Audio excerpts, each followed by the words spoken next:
السلام عليكم. اليوم غادي نشارك معكم تحلية رائعة حضروها للسحور، كتجي رائعة مغذية ومقوية في نفس الوقت.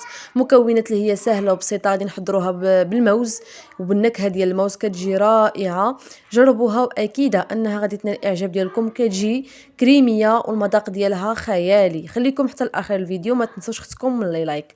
على بركة الله، اول حاجة كنحتاجوا لها هي واحد الفلان ديال النكهة ديال الموز، اولا كريم كراميل بالنسبة البنات اللي كيتواجدوا في الدول الاخرى. غادي نضيف لها واحد المعلقه ديال السكر فقط، لان الحلاوه مازال غادي نضيفو في الاخير. وغادي نضيف هنايا نصف لتر ديال الحليب. غادي نحركوا الكل على البارد، وغادي نردوها من فوق النار اللي كتكون متوسطه، مع الاستمرار في التحريك بدون توقف حتى كتوصل لمرحله الغليان. ملي كنشوفوها بدات كتغلي معنا كنطفيو عليها، وضروري ما نوقفوش على التحريك باش هذاك الفلان ما يبقى في القعر ديال الكسرونه ويتحرق معنا. صافي من بعد ما كتوصل للمرحله ديال الغليان كنطفيو عليها مباشره. كنضيفوا عليها هنايا واحد 2 حبات ديال الموز، او حبه واحده كبيره يعني اللي توفر عندكم واللي بغيتو.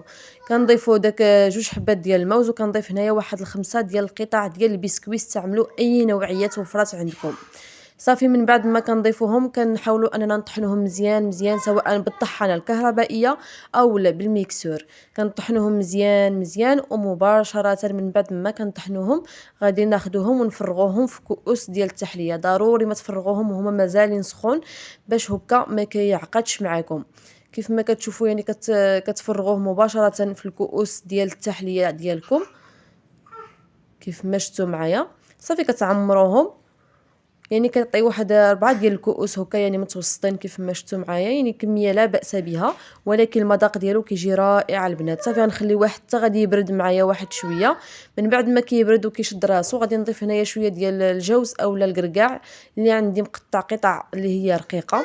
يمكن لكم تضيفوا اي نوعيه ديال المكسرات عندكم، او لا يمكن لكم ديروا بسكوي هكا اللي مقطع قطع صغيره، يعني كيبقى لكم اختياري. كيف ما يمكن لكم ما ديروا حتى شي حاجه، وانما كيعطيها واحد المذاق اللي هو زوين.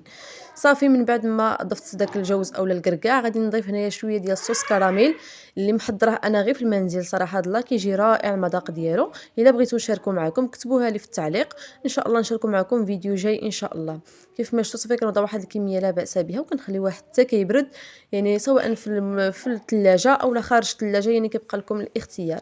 صافي من بعد ما كتكون بردات معنا، شوفوا ما شاء الله كيفاش كيجي القوام ديالها كريمي، كتجي عاقده وزوينه.